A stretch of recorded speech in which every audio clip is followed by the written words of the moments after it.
the best thing that ever happened to Trump was getting kicked off Twitter. The best thing that happened to Trump was the news networks deciding to stop covering his rallies wall to wall because he's not new. Like the extent to which average voters nobody sees these, he says, clinically insane things on Truth Social 100 times a day. And like retweets Nazis or like weirdos. Like it's so bananas, the stuff happening over on Truth Social, and no one sees it but us.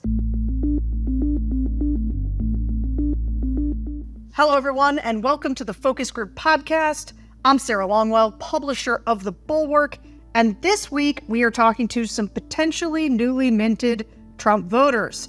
So don't turn off this podcast just if you're mad about that. It is very important to understand who these people are because we spent a lot of time on this show talking about former Trump voters who aren't going to vote for him again, and I know that's always an uplifting listen, but the fact is, Biden is still losing by many accounts, and it's been a while since we've checked in with voters who voted for Hillary Clinton and Joe Biden and are now giving Donald Trump a fresh look. And so while that might be a little harder to listen to, that's what we're going to do here today, because it is important to understand and listen. Specifically, we're going to listen to Hispanic voters as a case study for this particular group. But one caveat I want to make, this show is coming out after the first presidential debate on June 27th, but we taped it beforehand, so that will not be contextualized in this show. My guest today is, I think, a five-time now guest on the pod, one of my personal favorites and a friend, Amy Walter, publisher and editor-in-chief of the Cook Political Report with Amy Walter, and host of the great podcast for Cook subscribers, which you should all go do, called The Odd Years. I've done her podcast as well. Amy, thanks for being here. So glad to be here. I get the five-time jacket, right? Like the Letterman jacket. Yeah, that's right. Yeah. So if you can, I'll afterward, I'll send you my size and everything, and you can just ship me one. That'd be great. We'll get that right to you. Yeah, I think maybe you get another mug is what you get. I like my mug. It's a beautiful blue. It's a very nice shade of blue, isn't it? It is. It's a robin's egg, maybe. Blue? Yeah, perhaps? It is. Okay, so just so to explain my janky lighting for anybody watching on YouTube, I am in Denver right now, and so I am using a desk lamp as my lighting, and so apologies if it's not the best. Okay, Amy, you are out with some new swing state polling over at Cook.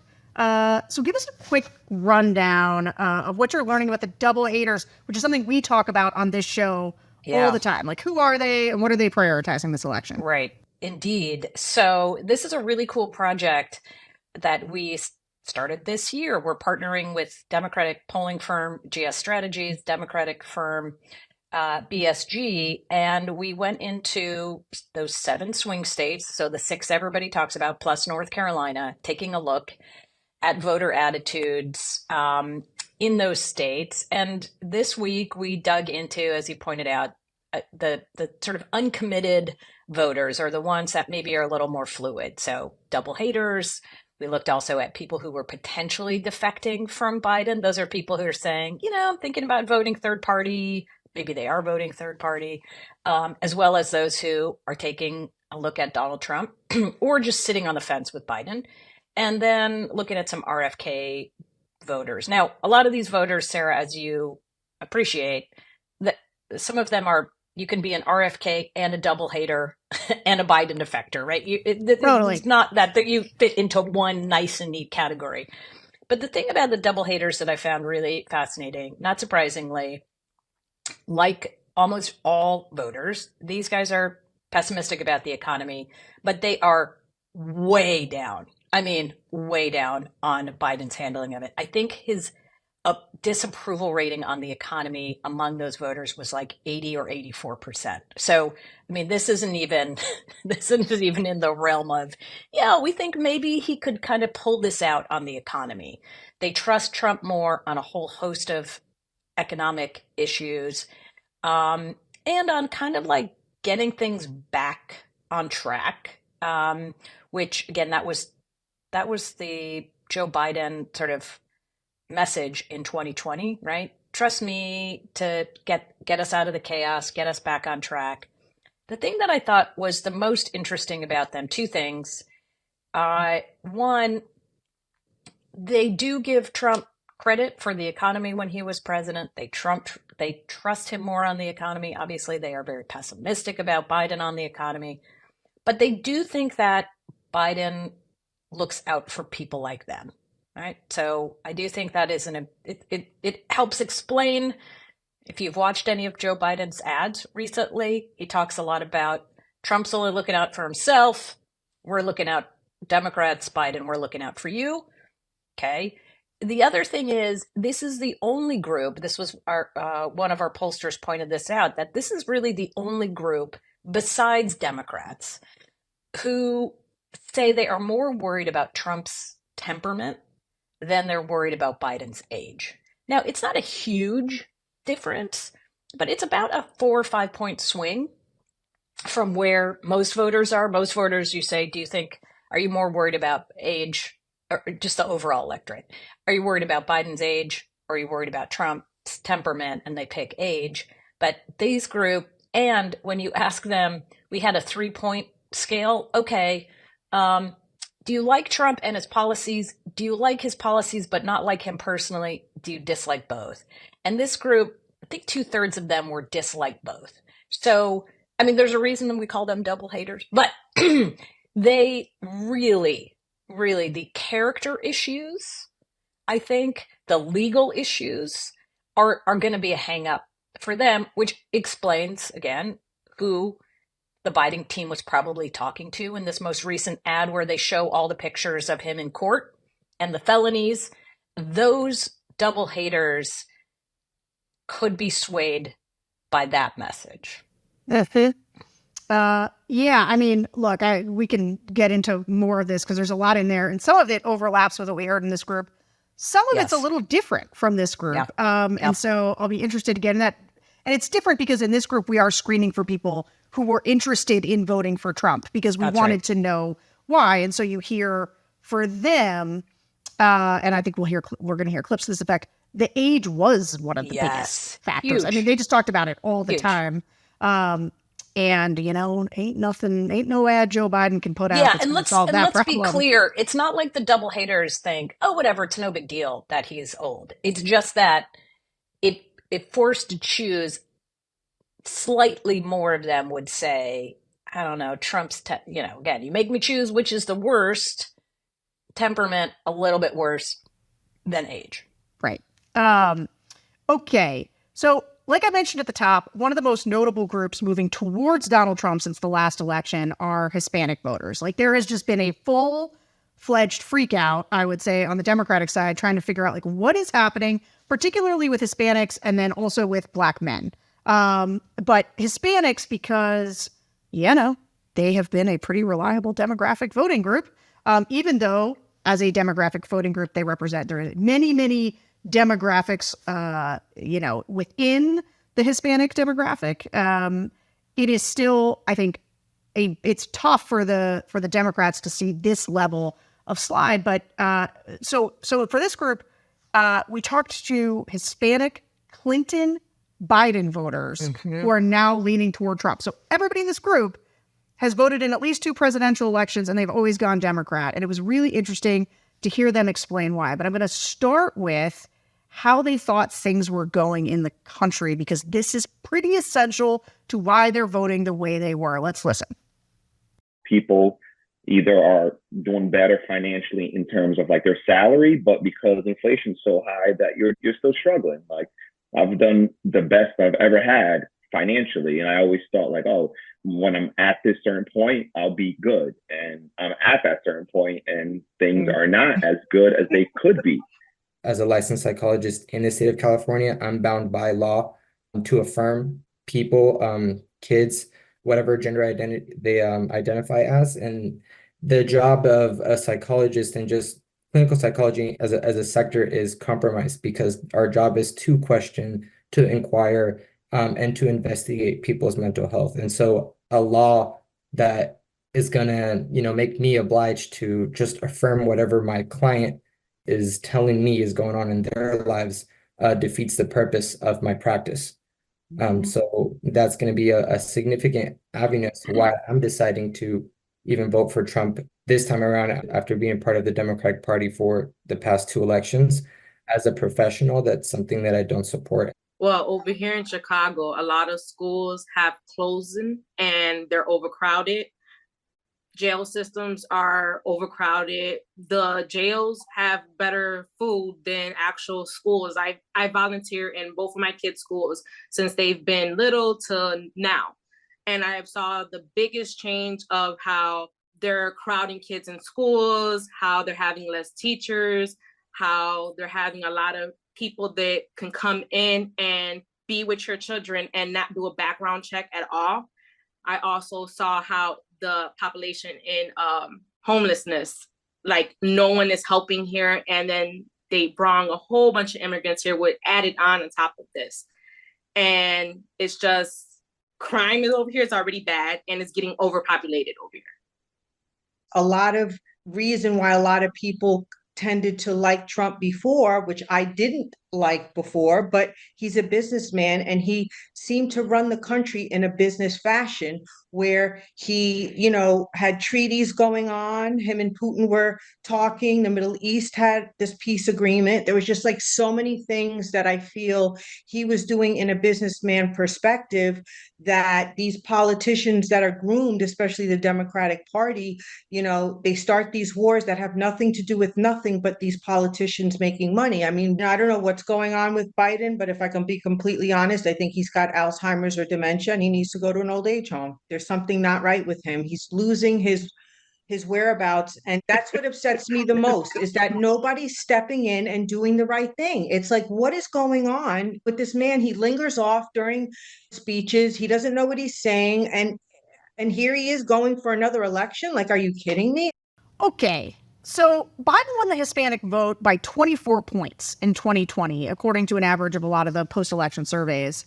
And according to an average of the recent crosstabs going up to April, that lead is down to 11 points. And I'm just going to shout out Adam Carlson, who's a former pollster who aggregates across these crosstabs and helped us out with that research. So Amy, as you've been looking at things in recent years, why do you think the Democratic Party has been sliding with Black and Hispanic voters? And do you think it's more of like a natural shift, or is it something Republicans are doing well or Democrats are doing poorly?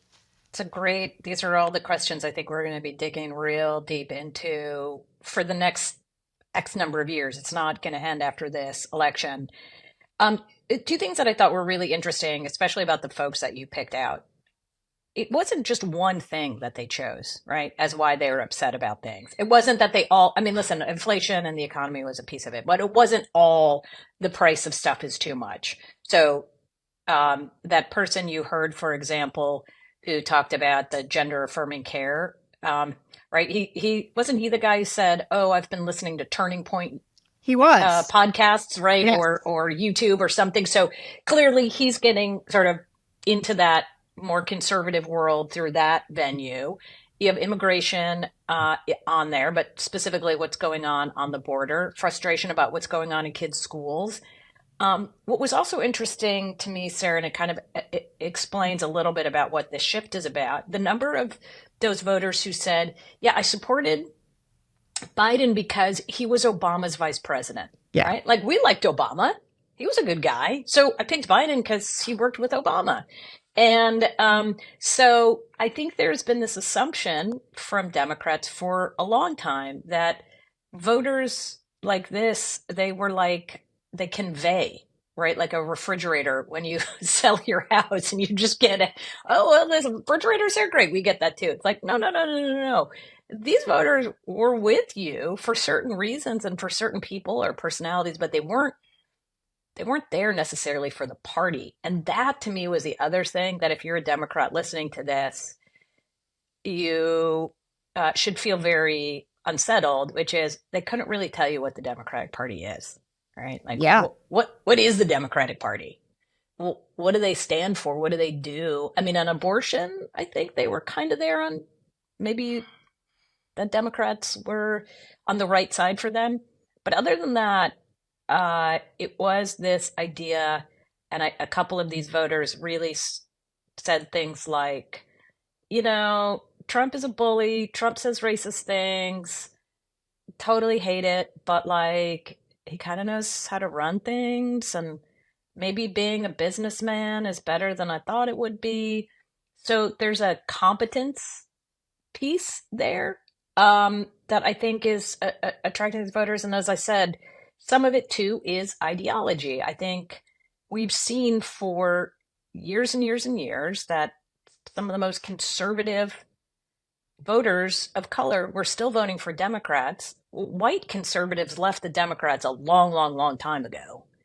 And now ideologically conservative voters of color, it shouldn't be surprising that they're also saying, well, wait a minute, what am I'm in the wrong party, right? Ideologically, I'm much more of a Republican, but I do think that, this idea that these voters are supposed to stick with Democrats is what has both gotten Democrats in trouble, right? This idea that they're going to be with us no matter what, because they always have been. And these voters are also coming to this realization. You kind of remember there when like the South started turning, or when Republicans started winning in sort of rural Southern areas that have been going Democrat forever and ever, they were like, well, my whole family was Democrat, so I just assumed that we're a Democrat family. Like, that's what you do. And then one day I said, well, wait a minute. I'm not a Democrat.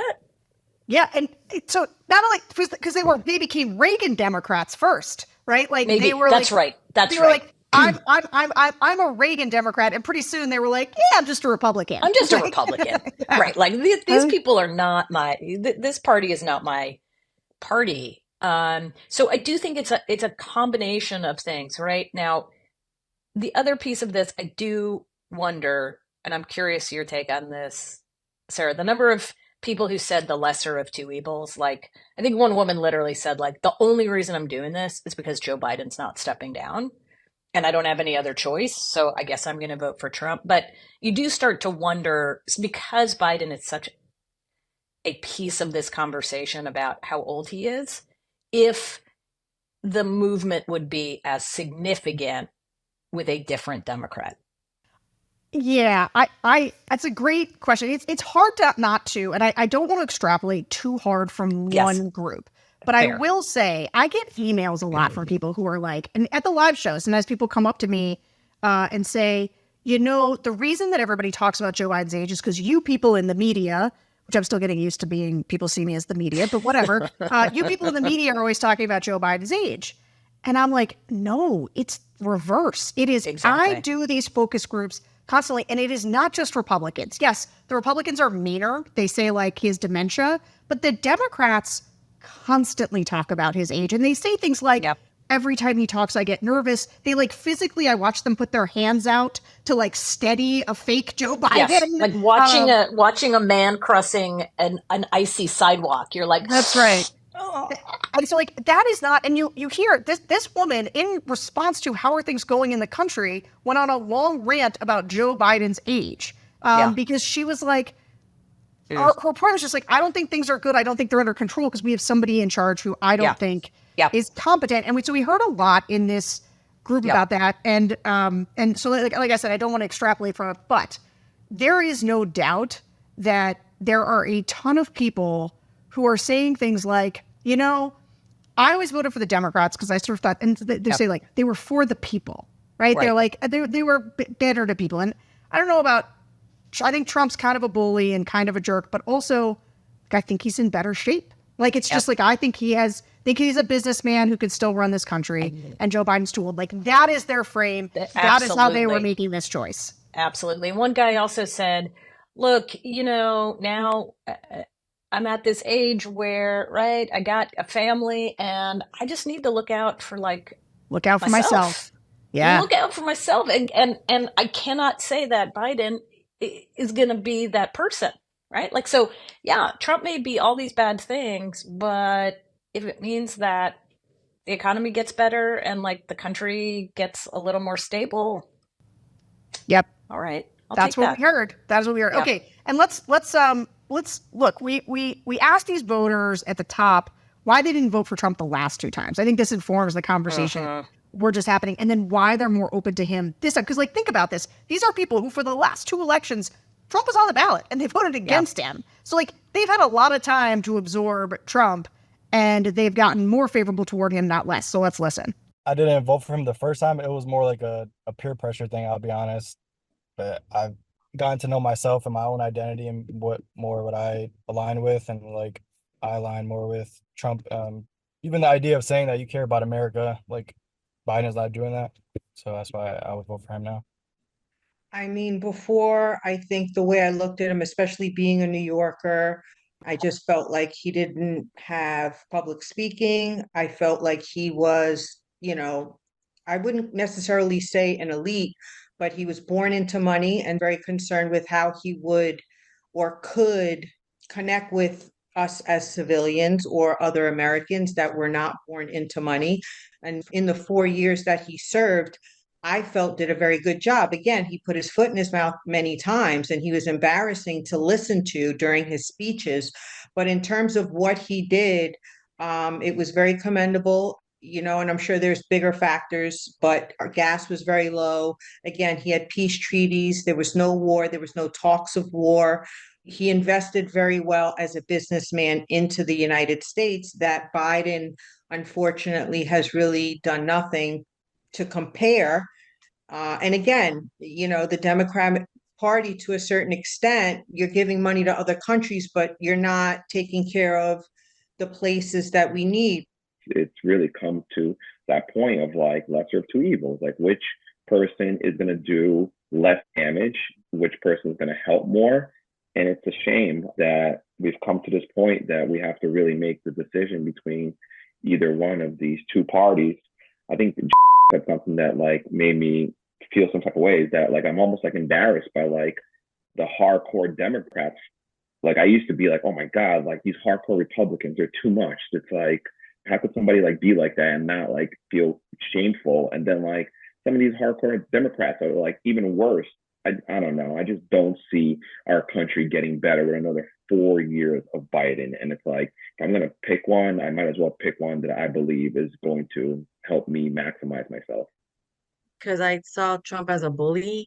He used to call, he still does call people names. I mean, there's no respect for authority. And that kind of really turned me off because I saw him like arrogant and I just didn't like that. So I kind of just voted for whoever was available.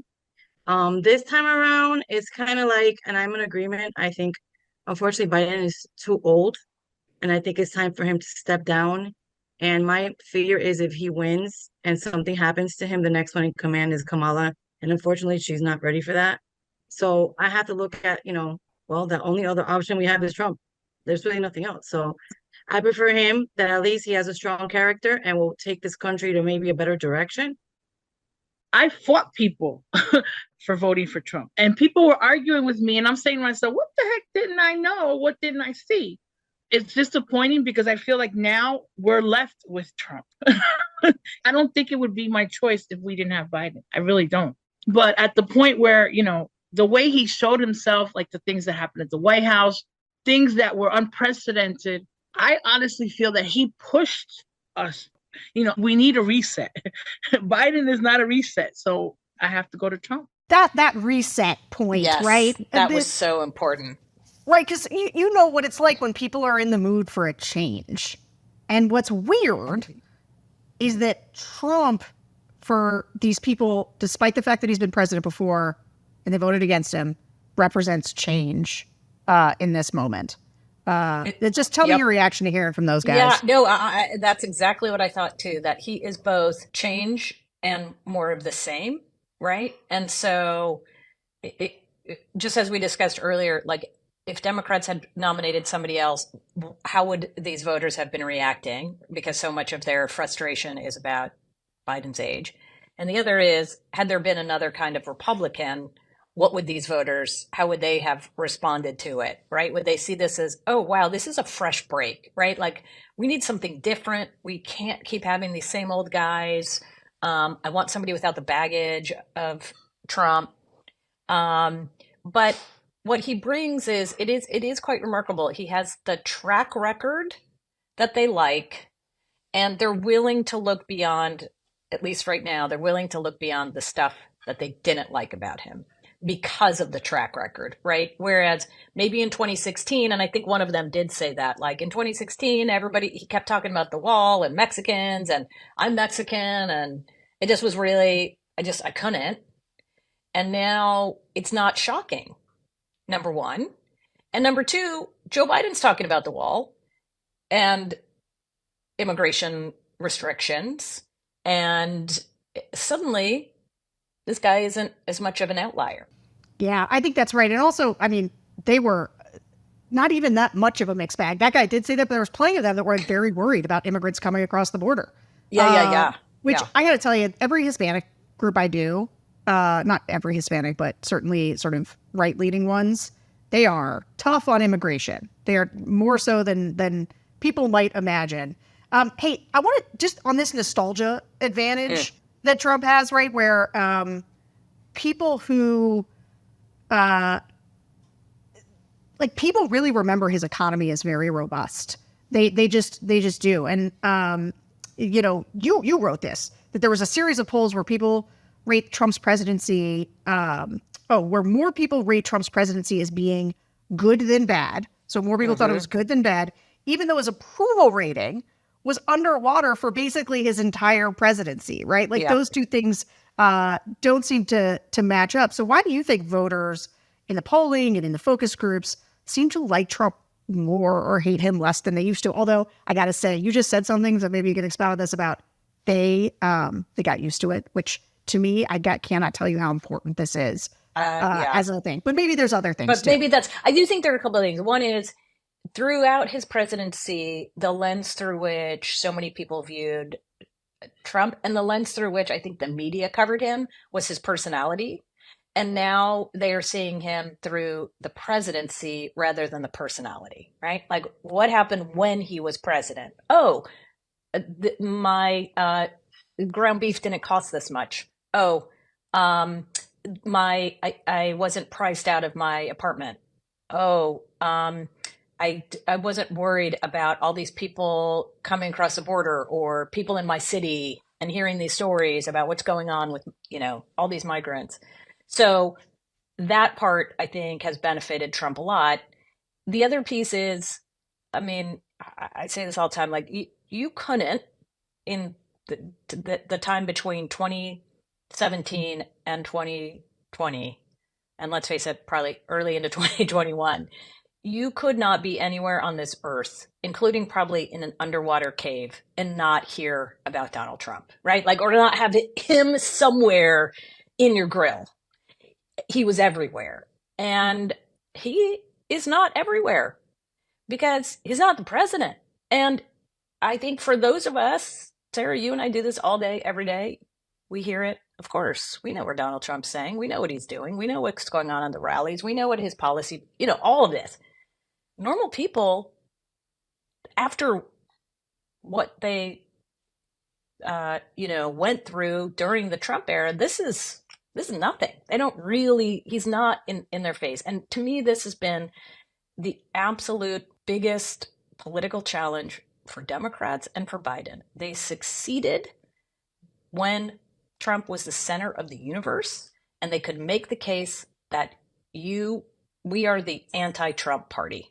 And there were more anti-Trump voters during, right? So there were enough anti-Trump voters more than pro-Trump voters in those key states, in those key races. That worked. Now trying to put an anti-Trump coalition together when Trump is not the center of the universe, the way he was when he was president, is really, really hard. He's not in charge anymore. And yeah, it worked in 2022, but I think what really helped in 2022, besides the fact that Biden wasn't on the ticket, was that yes, abortion was this part of the story, and the Republican candidates themselves were not particularly skilled. So the skilled ones, and Sarah, you and I talked about this a lot, like Brian Kemp, right? He did well. Glenn Youngkin, he won. But no, Carrie Lake did not. Dr. Oz did not.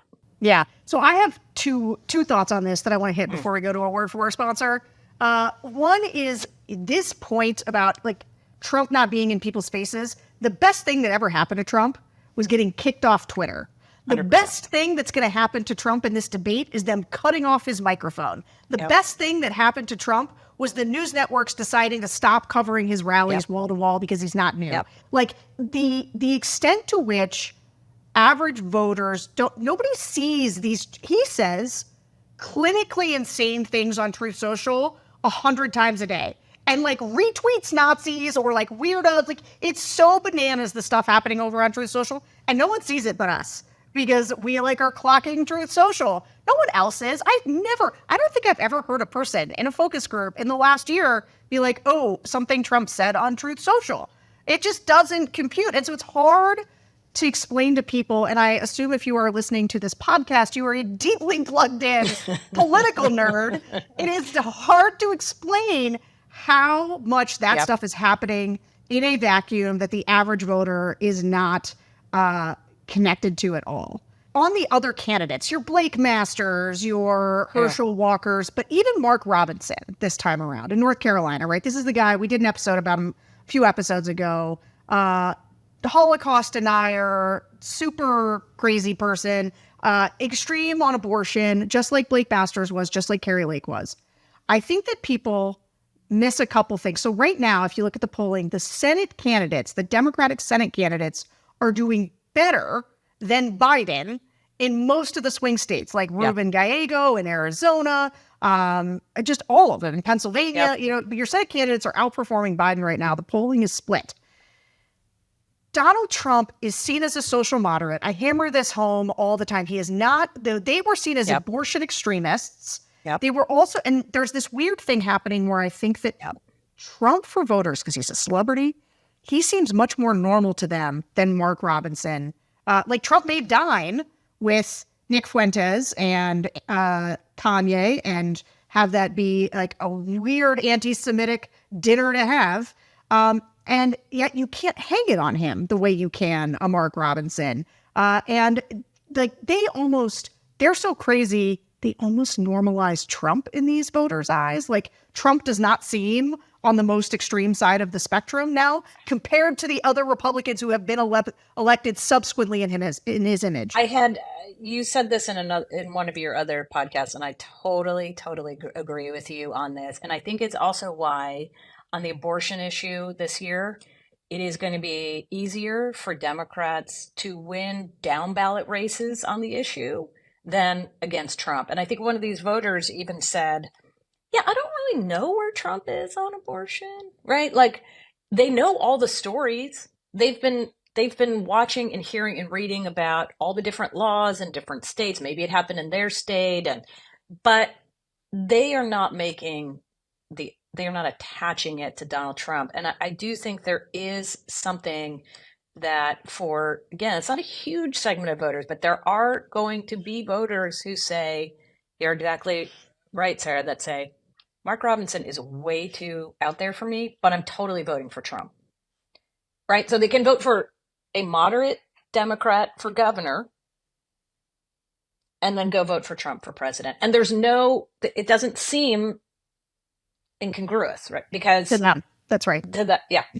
I think you are absolutely right about that, and that's where you're going to see, as I said, on abortion, and it's why Democrats are talking about it a lot, and why I think some of these Republicans who are just really significantly underperforming Trump right now, some of it will get made up. The voters will come home and they'll vote straight ticket all the way down.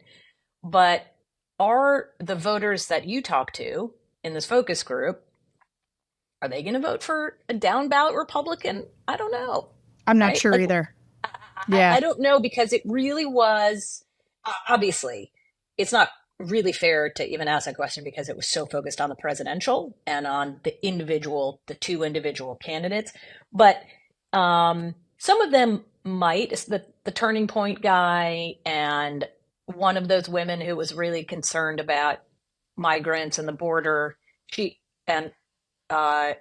something else that was clearly she's more conservative leaning. But some of these others, I don't know what they would do. I don't think they're committed to Republicans down the ticket. I think that's 100% correct. Which is, and many of them had not voted in the midterms, which yes.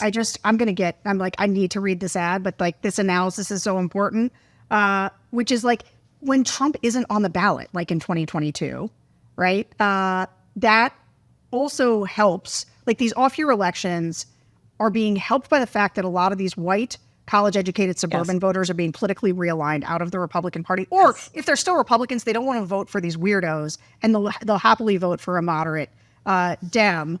Whereas when Trump is on the ballot in a presidential, a bunch of these voters who might sort of be nominally Democrats in some other races, they're voting for Trump. And like he pulls them out in ways that, and that's where we haven't talked as much this time around the enthusiasm gap.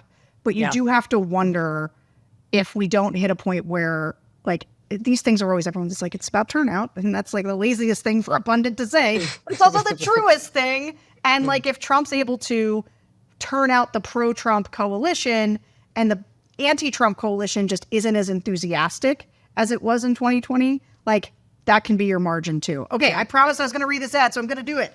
Okay, because we got to pay some bills with a word from our sponsor.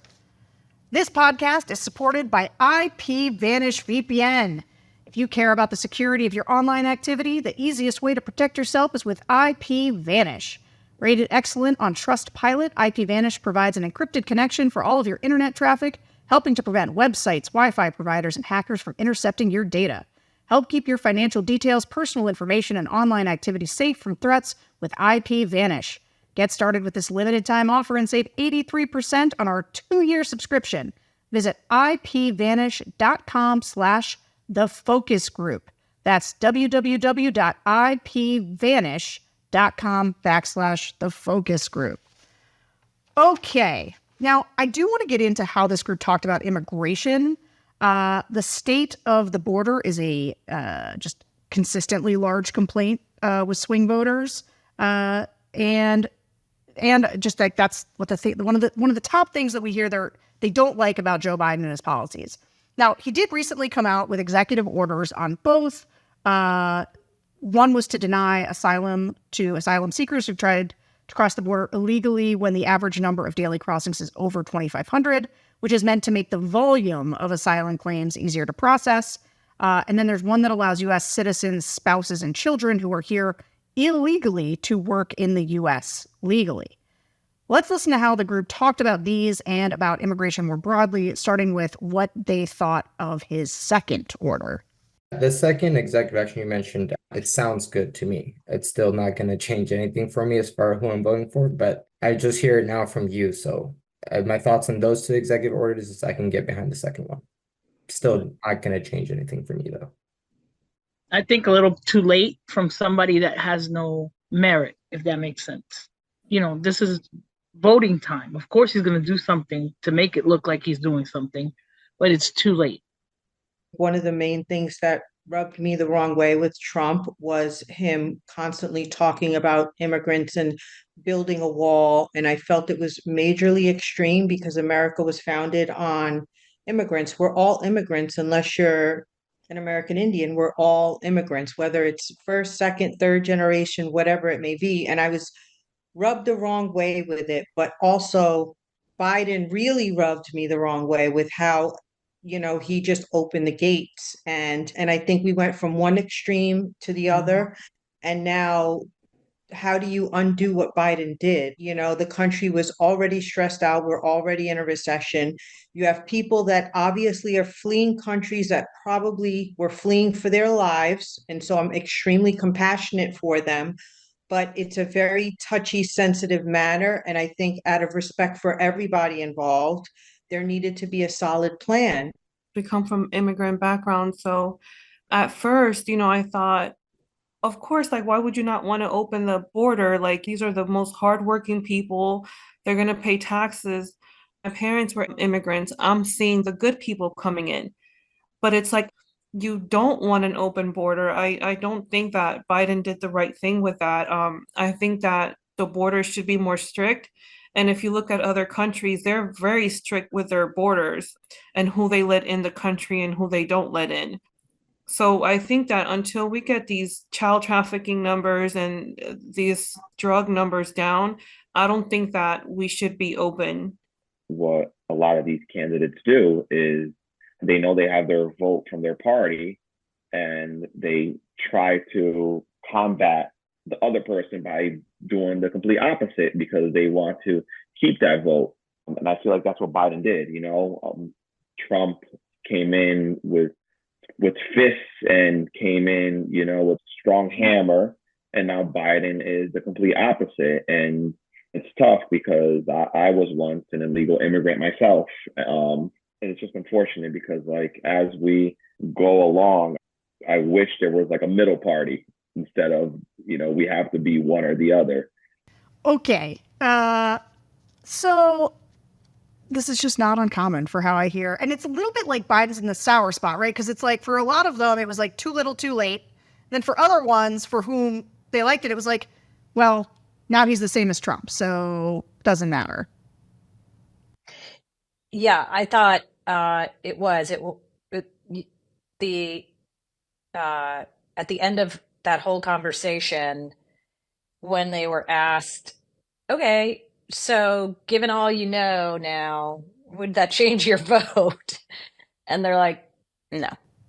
Yeah, and actually, you know what? Before we actually talk, let's hear the whole thing, because then we asked them. We basically said, here's what Trump would do, right? Like, let's talk about. I'm sorry, you're right. It's after what Trump would do. Okay. Yeah, let's do that. Let's just play that part. Okay. So we said, because people right now who are listening to this are like screaming at their car stereos, saying, "But Trump is planning mass deportations," and so we asked them about that. What would happen if they knew that? Yeah. So okay, we asked them. Here's what they said. So if you're going into a home at 5:30 and you're wrecking a dinner of a family who's got to work the next day and the kids got to school the next day, and you're going about this operation that Trump is proposing this way, to me, that doesn't sit right at all, and I would not support it. If you're talking about militarizing the deportation process at the border, or if you want to put these forces at the border and you want to deal with people at the border, that's perfectly fine. But to go into people's homes who have been here for years, this could be a worker that is going to go do something for society tomorrow, and all of a sudden is in handcuffs on a Thursday night, and that's the way to round up people and clean it up, or use whatever phrase you want to do to deal with this problem. I wouldn't like that at all, and I would not support that. We're under Biden's administration now, and I've personally seen ICE here in military trucks or whatever they're called, and they do checkpoints here, and it's already happening. I do have some friends who are illegal and like they've been here for I don't even know how many years, decades. So if that were to happen, I mean, I know for him when Trump was in office, it was very traumatic for him. He constantly thought he was going to be deported, and this is like a blue collar working professional. So yeah, it does change my stance a little bit. As far as ripping them away and just going about it, like I remember the whole camp situation. I don't want that to happen. Like I heard crazy cases of kids getting raped in there, or people missing, kids and parents not together, they're abducted. Like that's what I've heard. And that's not what I want to happen. I don't want that. All right. So I have found the White House's sort of flat-footed approach to immigration sort of maddening through the Biden administration, because I do think that there is a quite large consensus. And I think I'm sort of a more immigrant, more better kind of person, but just on the politics of it, like the consensus is that being hawkish on the border, but showing compassion to people here that don't know any other country, like is the consensus. Absolutely. Like it is where people are. I feel like we heard that clear. So why do you think Bob Biden didn't sort of state that position out a couple years ago? And how bad do you think it's going to hurt him this election cycle? Yeah, I mean, it was quite remarkable, because I probably talked to the same people you have, Sarah, about this, who say, look, once these voters who are skeptical of Biden, maybe voted for Biden in 2020, once they learn about what Trump is planning to do, they're going to come home. And now, as you point out, this is one group. Let's not get too ahead of ourselves saying, oh, it's not going to work because these 6 people didn't agree with it. But I do think what is so telling about so many of the voters who are undecided right now or who are softly supporting one candidate or the other, what they share in common is a deep cynicism of the entire process, right? And of the system. And so who's doing what for political reasons, who's doing what just to, satisfy their base. I mean, the cynicism about this is significant. And so instead of it like shocking people into, oh, whoa, this is going to be, it's like, well, he's saying that, but is that really what's going to happen? And I don't know. I don't know if that is I don't know that it's as powerful of a deterrent for these voters. We've also seen in polling, rather than these focus groups, people have become, again, not surprisingly, but they aren't quite as down on the idea of deportations. I mean, is the other way to say it. So they are more open to the idea of mass deportation now than they were 4 years ago, is the other way to say it. It is like, it's not as you think of it, the way that one voter summed it up, where he's like, yeah, a family sitting down to dinner and ICE comes barging through the door. I think that is definitely one way that people are going to see this and go, okay, this feels like a police state, and don't like that at all. There are others who are going to say, we've got a lot of people here illegally, and the idea of just telling those people who are at the border to go and to have maybe a more militarized force doing that doesn't seem that scary.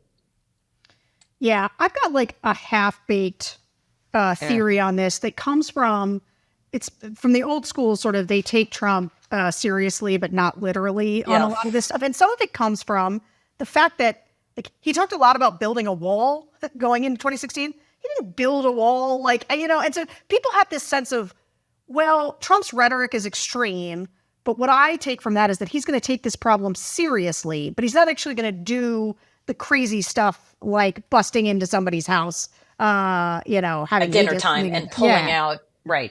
That's right. Family members. Because he was there before and nobody saw that happen. And so there's I take him seriously on his word. He's going to do something about immigration, but not literally that he's going to have camps.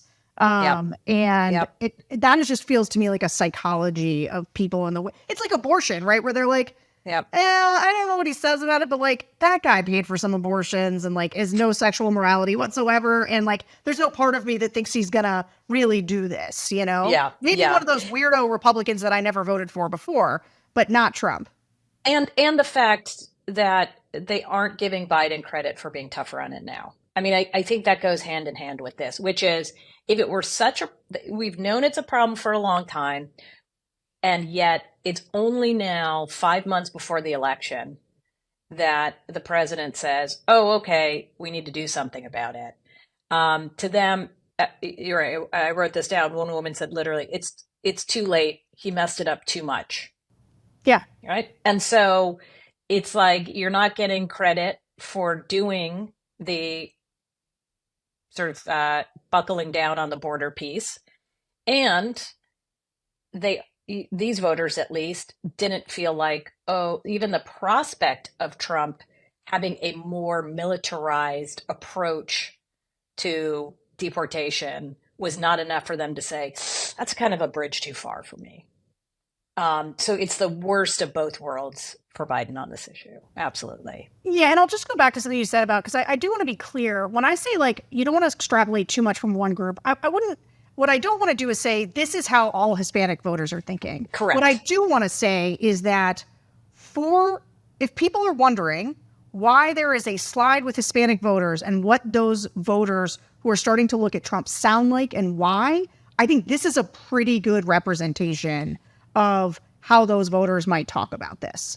I think that's what we're hearing. Okay. Yeah, it was actually a very good, I will say this, there was a lot about it. There were a lot of nuances in this conversation for people who could listen to the entire conversation that you can't get in obviously just the clips. And I do think that's how people view this, right? It is a very complicated issue. There was a lot of empathy and insight in those voters in the way that they were thinking about it.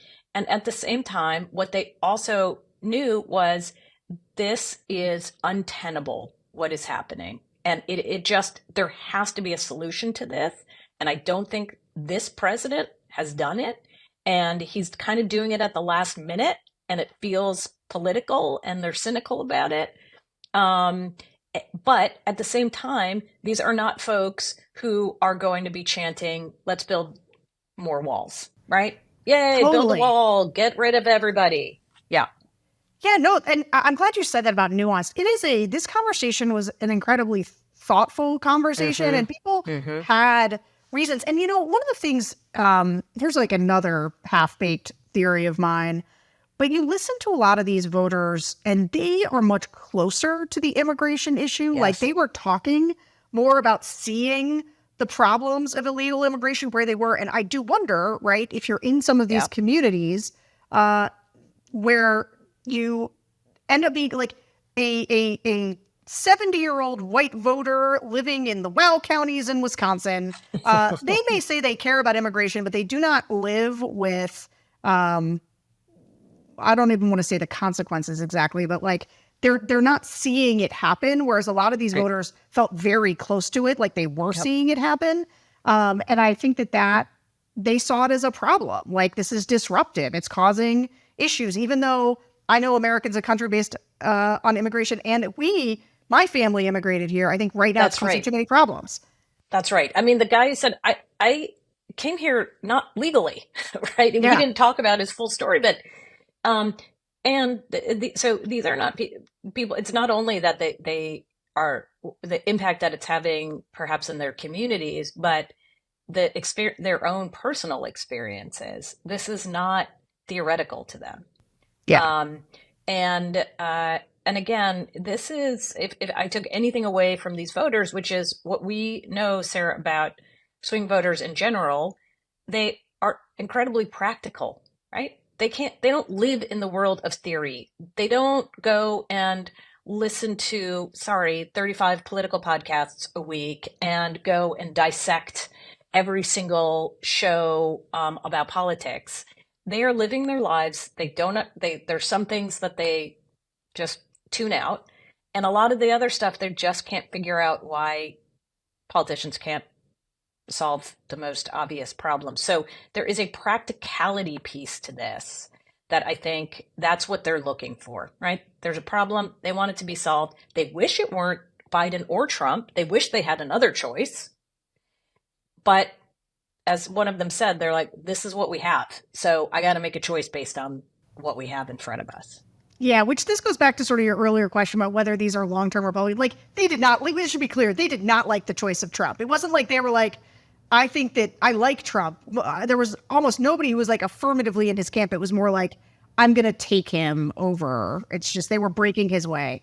All right, I want to pause for a quick word from my friend Tim Miller. Hey y'all, it's Tim Miller, and I'm the host of the Bulwark podcast, which comes out every weekday afternoon, rain or shine, hangover or no hangover. Here's what's special about this podcast and my colleagues at the Bulwark. Number one, we're all united in a mission to preserve democracy and defeat the bad orange man. Number two, as outcast Republicans, we have no future career prospects in government, so we can tell you the truth, no BS. And number three, as we get to the home stretch of the election, there's going to be good days and there's going to be bad days. So you're going to need a place where you can come, where you can hear from experts who can talk about what's important in the fight to defeat Donald Trump. So check out the Daily Bulwark podcast with all your Never Trumper favorites, plus a diverse array of guests with different perspectives and backgrounds who are ready to talk about the news of the day. Find the Bulwark podcast on Apple Podcasts, YouTube, Spotify, or wherever you get your podcasts. Now, I want to wrap up with a bit of talk about the pair of criminal convictions that we got in the last month or so. Let's listen to what these voters said about Hunter Biden's conviction on federal gun charges, and then we will listen to what they said about Trump's conviction. This first guy is answering how this made him feel about the criminal justice system. A little better, just because the law is not above anyone. So A son for a son. That's how I felt. So Trump had to go and had to get in trouble. So of course they have to let Hunter get in trouble, even though he's guilty. But I'm just saying the show of a son for a son. That's how I felt. I just felt like it was too obvious, and the government really had no choice to let him get away with that. Like, even with his whole thing with the drug addictions and everything, like, it was just too much information out there for him to get away with that and not actually be charged. It's funny, those last two people basically said the same thing that a group of 2020 Trump voters from Utah said about Hunter's conviction, which is like, yeah, I guess he must really be guilty if this rotten system will convict him. So, Amy, what do you think it says about the state of politics that the president's son being convicted of federal crimes was the second biggest story in politics in the last month? Obviously, the first one being the conviction of the actual former president. Right. I mean, in some ways, I think you and I talked about this before, about how on one hand, it's going to be like a boring election cycle because it's like the same two guys from before. On the other hand, like the weirdest stuff is happening. The weirdest stuff is happening. And it's not, and here's the thing, right? It's not moving numbers. And we know this, because we've been watching the last 8 years. Numbers don't move dramatically. This idea of like, this is going to be a 7-point shift in so-and-so's favor. Of course it's not. People are pretty well plugged into this, and they're pretty cynical. And that son for a son quote, I think, was, essentially what everybody came to the conclusion that this is really all political, right? Yeah. And so I'm not taking it all that seriously. Now, it doesn't mean, though, that this isn't part of the equation for them as they're weighing these candidates, right? So is it the one thing where they're like, oh my gosh, I can't believe this is true. I can't possibly vote for this candidate. It's more like, they're building this spreadsheet in their heads, and like things are getting checked off on one side and then on the other. And so again, they're not computers. These are human beings. But again, they go through that list of, okay, conviction, 34 felony counts. Okay, this other thing. Okay, now I'm going to weigh that against the checks again. Oh, he's too old. The son, I don't know that I hold the son against him, but okay, well, let's do this other, right? And so it's all sitting in there. It's a vibes checklist.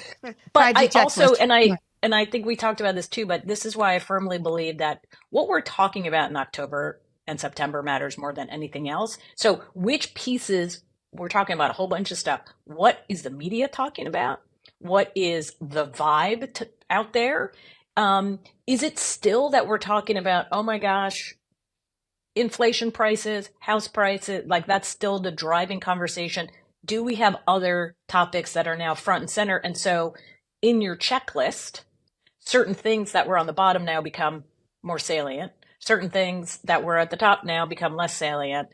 And so it's all kind of jumbling in there. Not one thing is going to change these voters. There's not one specific thing that is going to change their mind. I think it's, you get there in whenever you're voting earlier, you're voting on election day, and you're like, all of these things, I put them through the blender, and this is what I ended up with. This is what I'm drinking. This is what I'm drinking. I don't have a choice. This is the poison I'm picking. All right, look, I want to close out with how these voters who, mind you, would still vote for Trump if the election were today, but how they talked about Trump's criminal conviction. And I think this goes to our point, Amy, about the fact that they were pretty nuanced in their thinking about this. Let's listen. I completely think he's guilty. I completely think that it won't mean anything. And I'm actually surprised that it's not meaning anything, but I do believe he's guilty. He was literally making up paperwork. It was not just for paying off a prostitute. And then about the rigging the election, it's like he's very tied with Putin, with Russia's president. And I think that helps a little bit too, because if anybody can talk to Putin, I think it's Donald. But about the voting machines being rigged by hackers from Russia, and it was tied back to Trump. And it's just like, the man is fraud, has fraud written all over him. But again, back to the lesser of two evils. I just, I don't know. I just hope that it brings some kind of reform for people with felonies because I know somebody that has a felony. They never killed anybody. It was self-defense. And because of that felony, they can't even get a job, go to an apartment. They can't even be a realtor. So I saw this and I'm like, okay, hold on a second. This guy has 34. He could be president. But then my husband can't get an apartment. He can't get a job. He can't do this and can't do that because of one mistake he did in his life. And this guy did all this stuff. So I'm looking at it in terms that if he wins the presidency, I feel like many people should speak out and be like, well, if he's up there, then why can't we be able to rent an apartment? Why can't we be realtors, mortgage brokers, and move on with our life and have another opportunity? So I definitely think he's guilty, but I think that the way they went about it was still a little bit unfair. Just like certain selected jurors or certain judges, it's like kind of set up for failure. It wasn't super fair. Even though if it was fair, I still think he would be found guilty, but maybe less counts or something. I mean, at the end of the day, when you talk about, any politician having some sort of record or criminal, I mean, it's across the world. And so if for a politician to have a criminal background or a conviction or an investigation, I mean, at this point, for me, it's not a surprise at all. The position of power that a presidency is, the level of corruption. I mean, Yeah, I'm Brazilian, so I shouldn't say because our president currently in Brazil was literally in jail for years, and now he's the president. So there you have it. Now that guy's last comments, that was like an aside when we were talking about something else, but it goes to show that it's more normalized for some voters than others that a convicted felon would serve as president. And they all thought he was guilty. They all were still going to vote for him. Right. Exactly. Again, on the grand scheme of things in their lives, how they appropriate this issue, the salience with which they give this issue is lower. The woman, though, it's great. Like, well, let's make lemons out of lemonade then, man. If we're going to have a convicted felon as president, maybe he can help other convicted felons, right? Who, like her husband or someone's husband who's unable to get, a career because of this conviction, and ways to sort of limit the ability for that to stay on your record. Although this president, when Trump was president, right, that was one of his accomplishments, was criminal justice reform. The criminal justice reform, exactly. Yeah. I was trying to think about the name of it. It was like the something act that I'm blanking on. Anyway, but that was right? Kanye. Yeah. Jared, all pushing through this for that, exactly addressing what that woman was. The first step act. Thank you. Addressing what that woman had been frustrated about. I don't know that he's going to be spending as much time on that now. But. All right. So, Amy, I know I have to let you go, but I just want to ask you one last question to your point about salience and your point about what we're talking about in October. Do you feel like the Biden campaign, because there was just, again, we're taping this before the debate, but this week, we did see some polling. Fox News had a poll that showed, and there's been a number of polls that directionally show Biden kind of ticking up a point or two, and also showing that people's, one of the things in the crosstabs that was most interesting to me, or it wasn't the crosstabs, but a sub question, was that people's opinion of the economy was starting to tick up a little bit. So do you think that the Biden campaign, I think there was a lot of expression in this group of the Biden campaign's liabilities with these voters. And I don't think it's just with Hispanic voters, obviously. I think this is true of working class voters or people who are drifting into the Trump coalition in general. But do you think that the campaign is picking it up and understanding and starting to speak to these people in a way that could ever win some of these guys back? Well, as I said, I think, and it's where we started this conversation, the one opening they have is this idea that they understand people like us.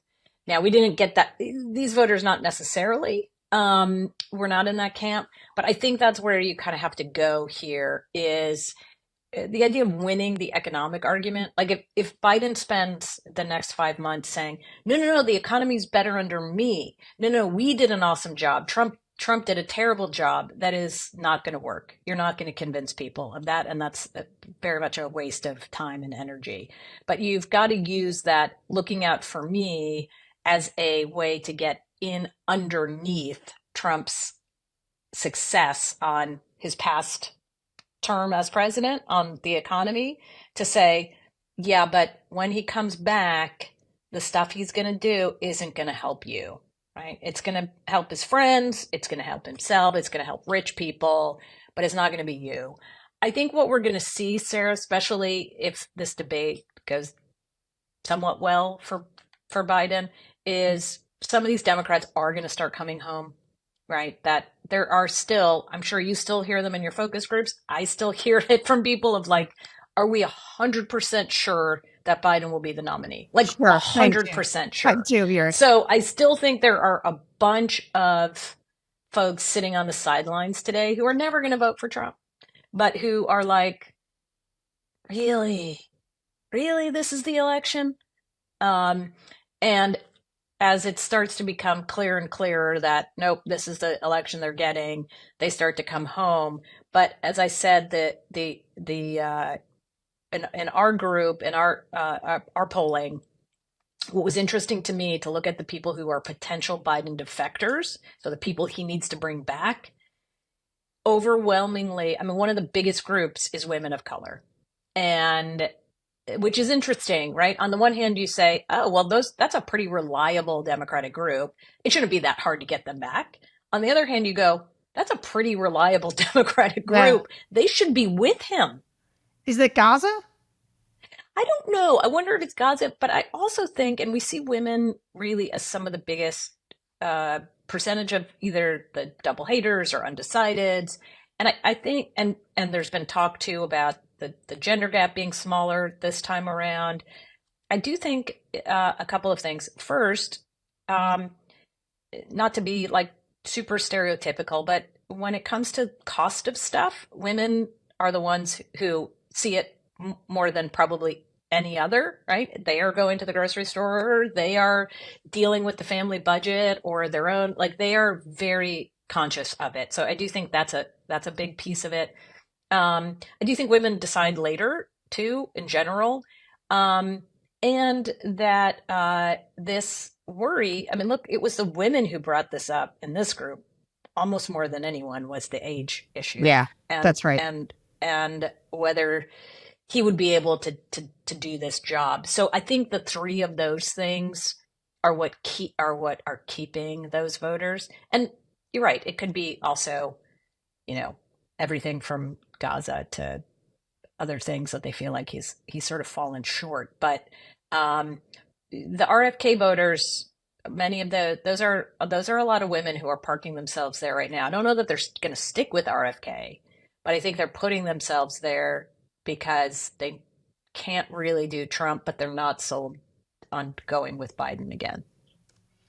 I totally agree with that. And we hear from a lot of these RFK curious voters in the groups who have very little information about RFK. Yes. And I think it can still move. Okay. You know what? I really wish we had more time because I kind of want to argue with you on the economy thing because I would love to see some offense on the economy, not the way that I agree with the way that you described it as not being great. But I think that the economy is good enough that they got to tell people about it. I mean, in this group, like a majority of the group thought we were in an active recession.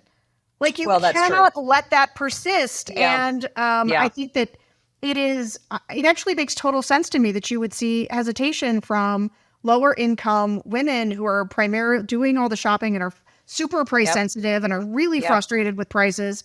But you know what? The economy is good. These middle class voters who sort of talk about the economy or whatever, like lots of them are doing well in this economy. And I don't know.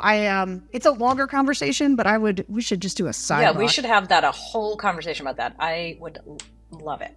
Okay. Once I get my jacket, my 5-timers jacket, I'll do it. When I send your jacket, you got it. Amy Walter, thank you so much for joining us. You were an all-time favorite of mine and of our listeners. You're a favorite of mine. Thanks to all of you for listening to the Focus Group podcast. Remember to rate, review us on Apple Podcasts, and subscribe to the Bulwark on YouTube. We will see you guys next week. Bye.